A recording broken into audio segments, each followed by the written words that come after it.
दोस्तों अस्सलाम वालेकुम। हक मौजूद जी सिंधी लतीफ़ जी सिंधी बोले। दोस्तों शात लतीफ़ रहमतुल्लाह अलैह फरमाए तो त काल ॾिठो कंहिं जूझार को झेड़ो, हाथिन हॾ मचाया रेलो रत नए, भाइनि सां सही जियां जी जोखो थे।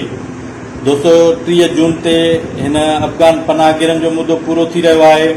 अचो त पाण सोशल मीडिया ते उन जे ख़िलाफ़ भरपूर आवाज़ उथारियूं ऐं अमली तौर बि उन जे ख़िलाफ़ भरपूर आवाज़ उथारियूं। ऐं सिंध जे सान्यावंदनि, शाइरनि, सियासी लीडरनि, कारकुननि ऐं शागिर्दनि, अदीबनि, शाइरनि, लेखकनि, साहबनि, कलमकारनि सभिनी खे अपील थो करियां त हिन मामले ते जेका संजीदा थी भरपूर आवाज़ उथारियो वञे ऐं अफ़गान पनाहगीरनि खे वधीक मुदो न ॾिनो वञे।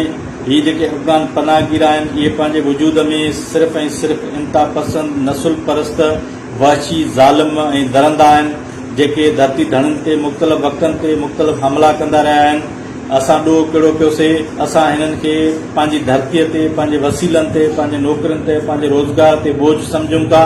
तंहिंजे करे असां हिननि खे जेको आहे सो पंहिंजी धरतीअ ते वधीक बर्दाश्त नथा करे सघूं ऐं हिननि खे पंहिंजे वतन वापसि कयो वञे ऐं उन लाइ बंदोबस्तु कयो वञे।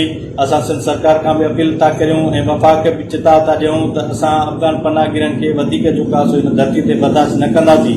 तंहिंजे करे जेको आहे दोस्तो सिंध जा सुजाग नौजवानो ट्विटर ते ट्रेंड हलायो, सोशल मीडिया ते सिर्फ़ उन हवाले सां पोस्टूं रखो ऐं अमली तरह बि थी सघे किते एहतजाज या मुज़ाहिरो करियो ऐं हिन मामले खे जेको आहे संजीदा थी खणो ऐं भरपूर आवाज़ उथारियो।